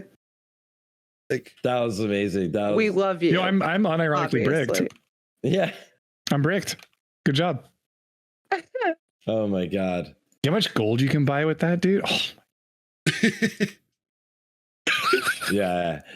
That's Oh yeah, my do you know like when he's like calculating is like I could tell yeah, you. Like, you can buy like 145K, bro. Like, oh my gosh. there's definitely it's God. funny how much people hide that, right? Like yeah, it is. It's or people It's cringier the to thing me I to hide don't it than like- it is to just be shameless about it, and that's why I kind of meme Yeah, it at well, this because point. Like, if you're hiding it, then you're like, oh, well, I'm doing this, legitly. And then it's just, that's what seems cringe about it, is that they're trying to Yeah. play it off like they made it. You know what I mean? bro, there, Like, there was a guy in the I Sky grind Fury gold Discord. when I'm not streaming. Like that's all Exactly. I do. Yeah, all day. There was Yeah. a guy in the Sky Fury Discord that posted a screenshot and he had his bags open, and the screenshot was about something entirely. It was like an achievement he got, right? And people that responded to it and they're like, "Bro, it's fresh. It's been like a month. You have 300,000 gold." no. It's the Arrested XP Gold Guide. Yeah, Code dude, Sword, right, you know, right. That's the one that gets me is like if people promote like a guide or their own like selling thing or like they're anything like that then it's like that's not being transparent. Like, it's like you're on stream doing things like you're not being transparent and like very much promoting and like kind of capitalize on it, and it's like that's but that's honestly, that builds my respect for people like Stay Safe that have Power Gum, and it's his company, his branding. Yeah. And he straight up just says like, "Hey guys, I made this. Like, if you buy this 100% supports me." Yeah, and that is that's another awesome. avenue that you can take, right? Other than Yeah, subbing or whatever, right? So like if you want to gain an IRL piece of chewing gum and support me at the same time, this is how you do that, right? It's Yeah, way yeah. better than like insider trading where you come up with something and then like you pretend to be sponsored by it, or like this weird champ way of doing things, right? yeah, it's like super roundabout, and you're just like, what is? No, I know you bought that. What is? Yeah. I'm actually pretty sure just to federal clear it up. regulation is going to come in pretty soon Well, on and, these like, streamer content like I- affiliation things. Like, I can't really be too mad at people that buy gold, because I get it, man. They work. Like, Yeah, you have a job. Now's not your job. Yeah, I'm I mean- so cool with it, right? If you have a busy job but you want to play the game, you shouldn't be gatekept from being able to do that. Right. Yeah. It's not even playing the game. It's the people that really buy gold are the people that want to perform and just don't have the time to put into the, like, yeah, I don't think they're wanna parse. I necessarily wanna parse lazy. well, I just right? don't think they have the time. And I'll be Yeah. honest, I did buy gold back in the day. Hell yeah, Bob, let's go. Because I Dog. worked 55 hours a week and freaking did progression 40 hours a week. I had no time to farm. Like, Well, it's just this but I weird mean, now culture, I dude. do. So now, like, I'm just like, well, I want to play the game. I'm not going to buy gold. Like, My like, you know what I first mean? Character may or may not have been worked up by somebody other There you than go. myself. It is what it is what it is. Like, at the end of the day, dude, like, 2006. That was a long time we ago. live- I It's think It's over that- 7 I years think- ago. It's over 7 years No. ago. Yeah, I was gonna say. I You think can't that prosecute. the time has passed. Enough time has passed that you cannot challenge me on that anymore. Statute of limitations. Okay, all right. Yes, that's what I was Yep. looking for. You Yeah. do weird things when you're young. well, I remember my brother used to buy gold. My older brother, he's the one who actually got me into World of Warcraft because I tried the beta and I hated it. Right. Yeah. And he used to buy gold, and I used to look down on him so hard, right? But at the end of the day, like, what it comes down to is, like, he was older than me, he had a job, like, and he wanted to perform. And we live in a culture within WoW that the top pumpers are 100% people that have Titan Steel Spellblade before the first raid lockout. They have 10 Abyss crystals for their best in slot enchants before the first raid luck. And if you want to keep up with that, you either have to, one, put in 100 hours a week playing WoW, or two, own the jewel crafting market on your server, right? Because that's always an option. Or three, you got to reach into the old piggy bank and find another way to do it. Like, we have a guildie that's about to hit gold cap, and I know for a fact he's never bought gold, but he got himself to a point where he had enough gold to start taking over small markets, and now he resets markets on multiple different items every day, and he's working while he's doing this on the side on the auction house. You know what I mean? But like, most people don't have the access to do that. I'm going to tell you a story of me and my classic guild. I didn't buy gold until TBC, right? And you guys should know that I'm telling the truth because I'm pretty honest about buying gold now, right? I didn't buy gold. I was avidly against buying gold until Burning Crusade came out. I had a guildmate that I really looked up to in vanilla, and he ran the auction house. He made a bunch of gold. He had infinite gold, right? And I was like, dang, I really want to learn how to like run the auction house and like play the game and like do that stuff, right? Like, I want to be that guy, right? Then you realized how much time consuming it was, and you're like, nah, never mind. I don't want to be that guy. it's even worse than that. TBC comes around, I leave that guild. I still stay in contact with those guild members. So it then comes out he had been botting his auction house characters the entire time for all of Classic, right? So he's taking the high horse of I don't buy gold, I earn it myself. And in the meantime, he's running 24-hour bots on 6 accounts scanning the auction house.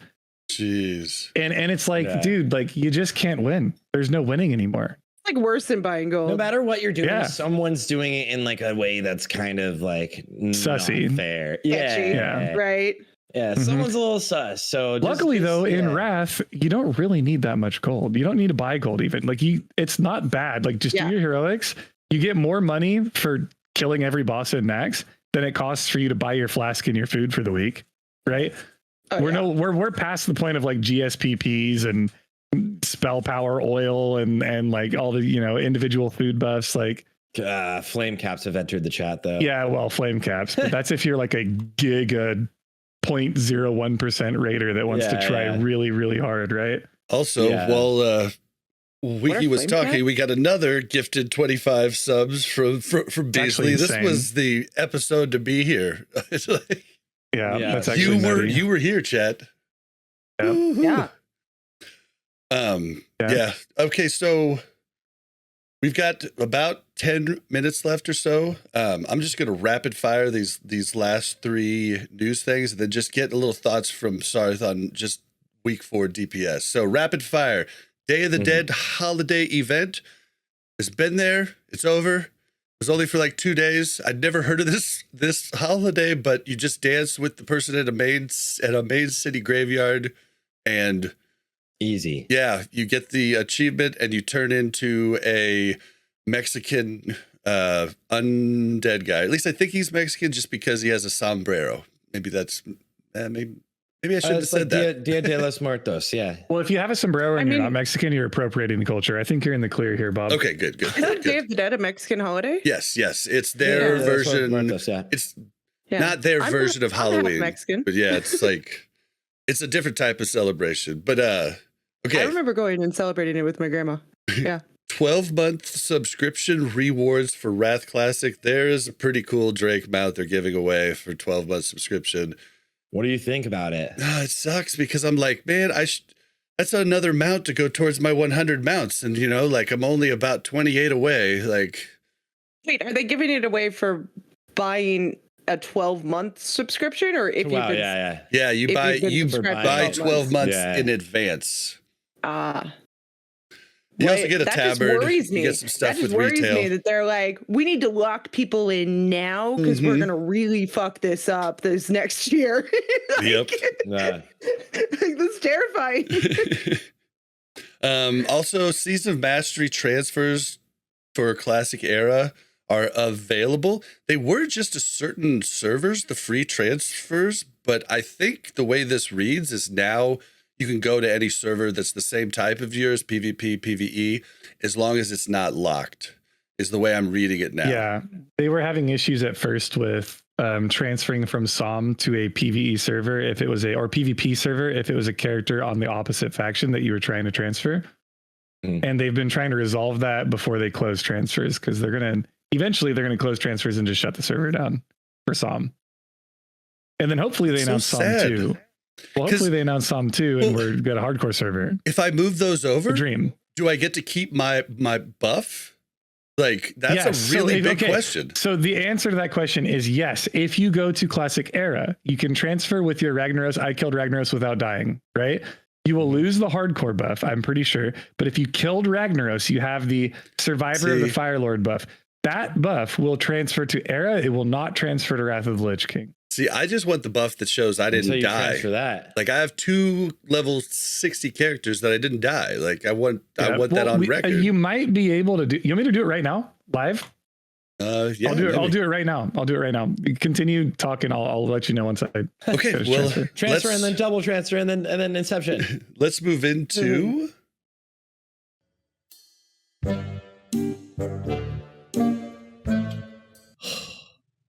Bobby, we need to have a talk about this World of Warcraft Classic. Do I look like I know what a WoW token is? I always love when I have guests on and they smile when that plays. Okay, so this week we just kind of wanted to talk about. We talked about it a little bit already, so I don't see it as being a huge conversation, but I wanted to get some thoughts from everybody on like what they thought of the week 4 DPS changes and like what we're kind of seeing. And you can even go back as just to talk about the first month of DPS. Like, is there anything like what are your thoughts? Were there any surprises? Like, what do you think the future is going to bring?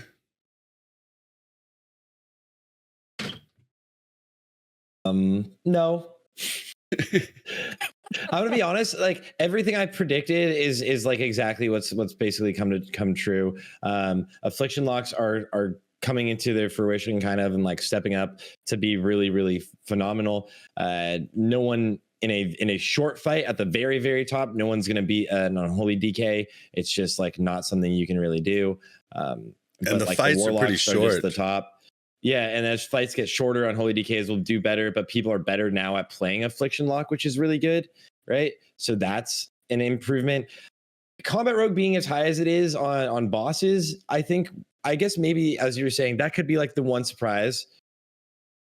Okay, we just got another 25 gifted subs, is that right? Oh my gosh. Holy shit. Beasley is a nuts. He's nuts.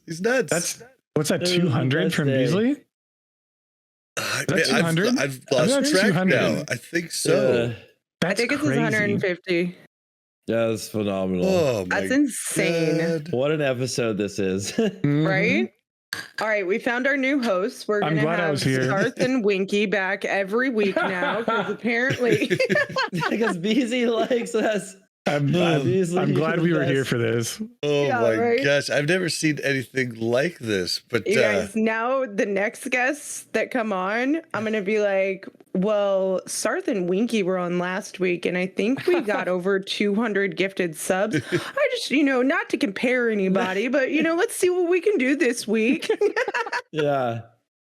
What about... this is actually amazing. Like, what about Arms Warrior? Because everybody was saying that Arms was going to be better than Fury for the start. Do you know what Furies are doing? Because I talked to some people prior, making a guess that early on, Furies that were really pumping might be like using a one-hander for their offhand or something of that nature, where they're not totally using two-handers. Like, do you know what they're doing to actually...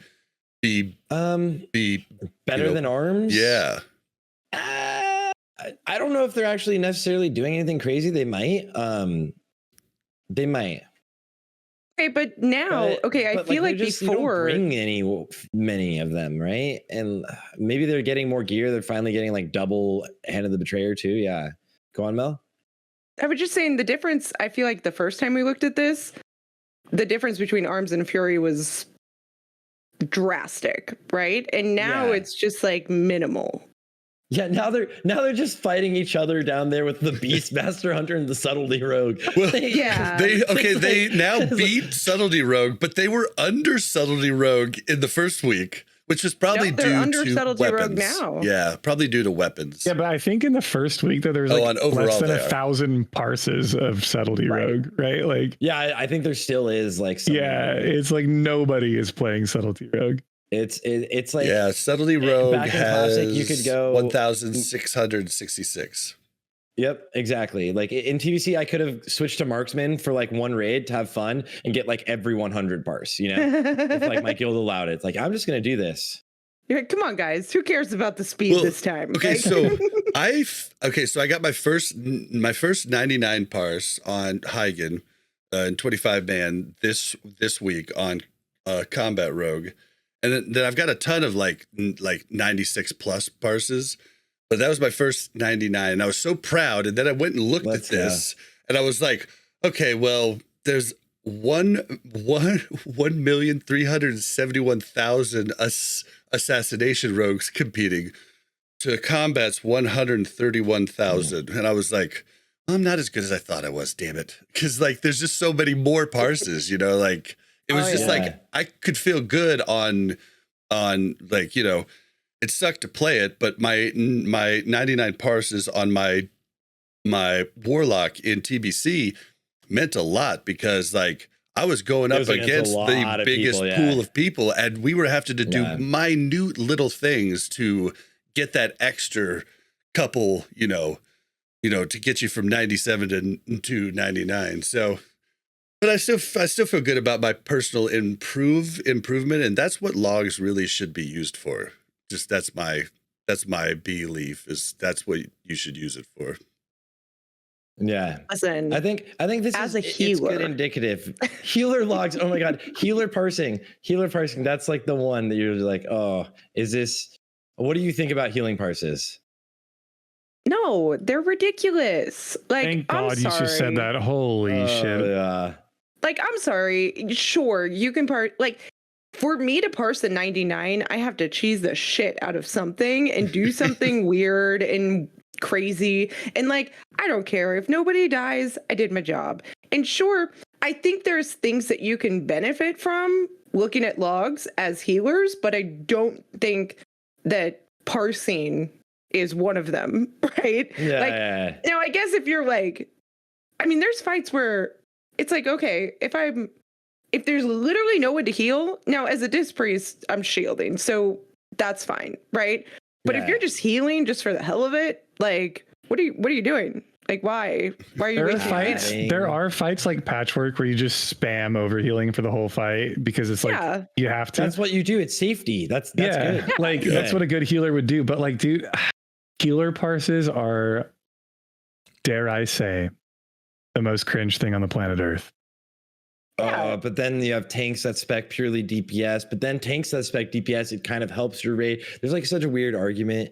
Like a good healer though is like the healer that preemptively knows what's going on, right? Like a good healer. There's no metric that's going to show you that. Yeah, you have to trial a healer and find out if they're good or not, right? You see very clearly if they're bad because people die all the time outside of mechanics. I don't want somebody to go look at my parses before they add me to a group, right? I don't think smart guilds are going to do that though, or smart groups even. Well, you really need a smart GM. Because I've seen GMs before that see a full suite of 99s on logs and they're like, we're recruiting that person. And it's like, for healing, even for healing. No. There's like it's famous. It's infamous that one of them like apes. There's a clip of their main or their raid leader and GM Maitaz. He literally was like, if you link me your healing log trying to get into the guild, if you link me your healing parses, I'm gonna just ignore you. I'm gonna ban you from our Discord, and you'll never be embedded again. Like every a top guild knows like what to look for, right? You know, like where you're looking out for. Like if someone's got all of the 99s or something, I have a guy in my guild who I think he's got like the 100s on almost everything right now. But like that's because he like will do like some raids every now and then where he's like, I don't want you to bring any other healer. I'm gonna heal the whole thing. Yeah, and the solo healing, stand in the fire, you know? It's like, the solo healing thing is so cringe. Like, because we've experienced that too, where it's like someone will just be like, oh, like we're bringing one healer and the mages can dispel, or and it's like, dude, like just. I mean, there's got to be. Come on, I get it, but as long as those guilds, do a variety of things that help different people at different weeks, like I can get behind that. Like, you know what I mean? Yeah. Okay. A perfect example. I had a paladin healer in Classic WoW on Ragnaros, stand in the lava and flat or holy light himself for the whole fight. See, that's right. What? And he was parsing. See, yeah, exactly. That's why it's stupid. And I kick you from my raid. Exactly, right? I would literally kick you from my guild. I would just flat out. I would, if I was like a guild leader, I would like you knew what you were doing. The funny thing was, especially if you ever wiped and he was doing that during a wipe, that's like when you're like, oh, that's when a G kick happens right there. Just get out of our guild. We don't need you. I mean, I don't know if you guys have ever healed, but honestly, during so many fights until Sunwell, to be honest, like healers were bored a lot of the time. And Sunwell was like the first time that it was like, oh wow, okay. Like I actually I gotta step up my game. I gotta actually think about things and not just like try to beat the other healer from healing before me. Right. I mean, I've healed max 25 on my priest and I was already bored. Like I can see why healers want to solo heal. I totally understand it, right? Like and it does allow for the pump, right? That's for sure. Jesus Christ, Beasley's insane. Oh my God. Again? Beasley's actually goated. Holy shit, dude. Nobody's ever going to have to watch ads again. I don't even know what to say. That's crazy. The whole chat doesn't have to watch ads. Yeah. You see Bob's face. Never chat, never adding again. People are going to be like, what's going on? This is the craziest thing. Oh my God. Yeah, for the audio listeners, there is an amazing amount of support hitting the stream tonight from Beasley and Mr. Sully, and they are coming in hot. Yes, we love you all. Thank you so much. All right, well. But getting back to parsing really fast for my priest, I think it's really funny because I look at my parses and it's like this much of a solid bar and then this much of a transparent bar of the shield, absorb damage. Yeah. I'm like, all right, well. But it does feel good, right? Seeing all the absorb. To be fair, it's it's unfair to the other healers because their hots used to hit first, right? And now it's like, nah, I'm gonna absorb all this damage before your hots even start to tick. It's fine. All right. Okay. Well, not unfortunately, because the show's going to go on, but it has to end here, and you're going to have to go check out F's and chat. That's F's and chat. Chad.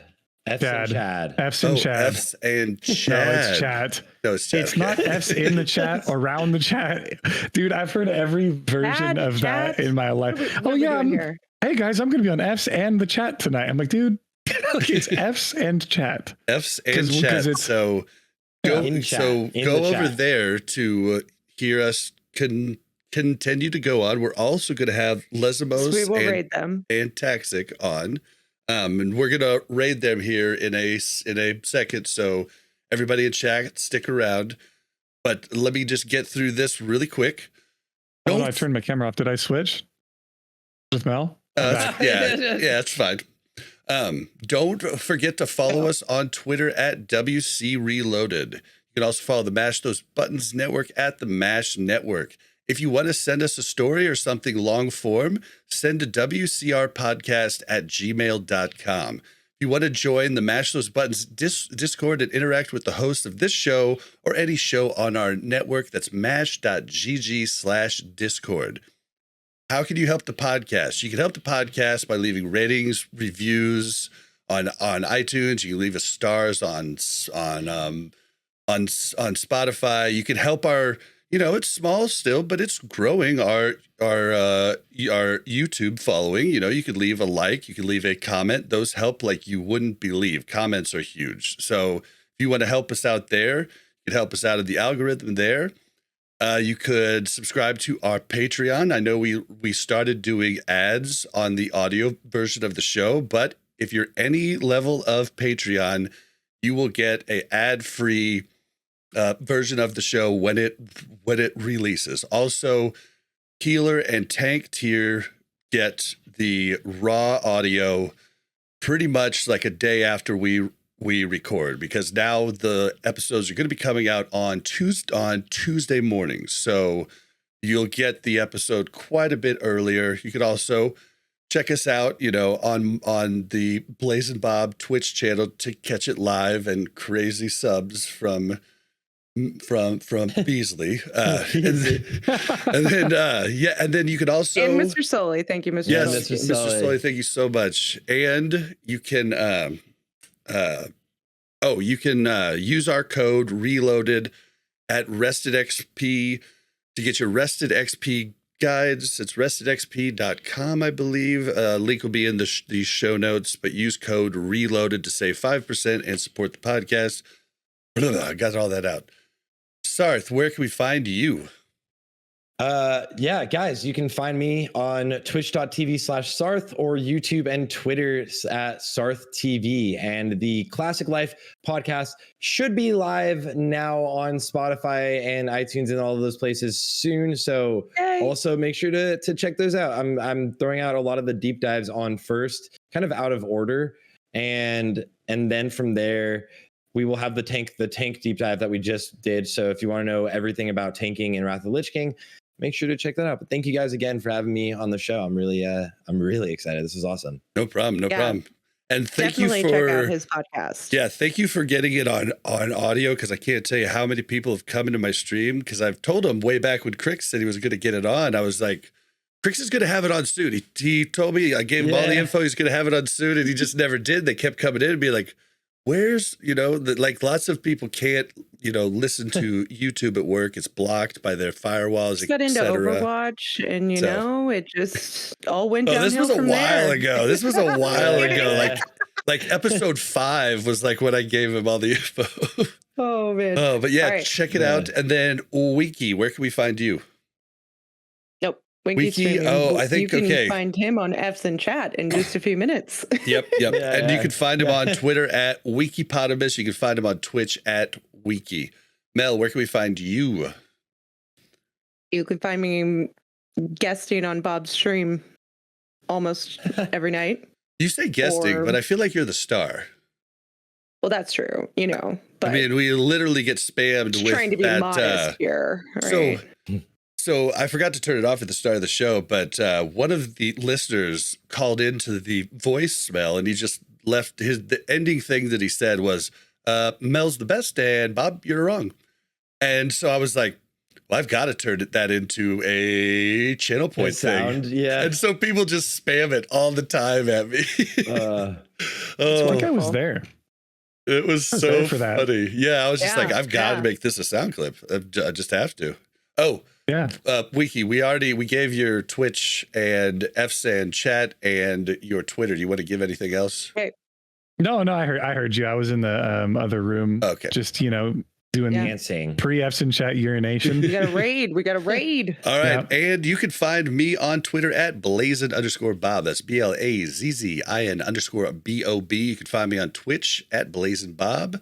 And yeah, we're going to get out of here, guys, and we're going to continue the conversation over on F's and chat. Thank you so much, and we'll see you next week.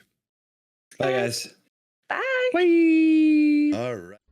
Thank you very much for checking out Warcraft Reloaded podcast. Make sure to like and subscribe and hit that bell so you don't miss any future content.